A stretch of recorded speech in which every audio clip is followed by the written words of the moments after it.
We have three questions today, which is typical. And the first question is this: is the doctrine of the Nicolaitans the same as the teaching of Balaam referred to in Revelation 2:14 and 15? So the reference is Revelation 2, verses 14 and 15. So to put the question in context, I would encourage you to, well, I'll tell you what, let's just do that right now.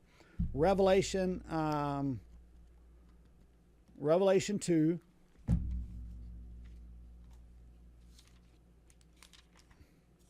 Give me just a second. Revelation 2.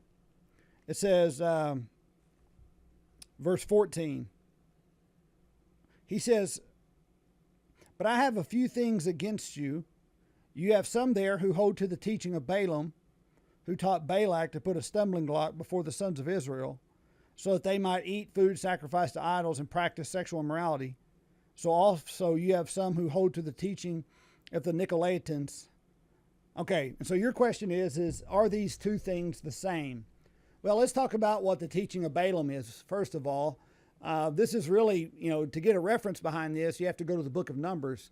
And one of the things that Balaam did was he recruited the Midianite women in order to tempt the men of Israel into worshiping false gods. And of course, obviously, they did this by offering or eating food sacrificed to idols. And apparently, the Nicolaitans were doing the very same thing. They were, now I don't know if they were using, I don't know if they were using sexual means to entice men away from the one true God, but apparently they were using something to the effect. They were tempting the church to woo them away from God in order to worship false gods. So in a sense, they are one and the same. Now, some people would say, well, where does this teaching come from? Well, there was a man by the name of Nicholas who was a convert. We read about this in the book of Acts.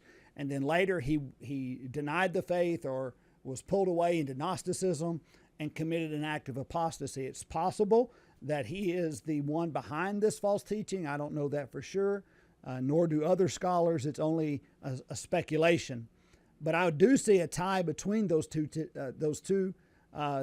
teachings, and the intent was to woo the people of God away in order to worship false gods. Okay? And God says he hates that, and he's thankful that the church hates it as well. So thank you for your question today.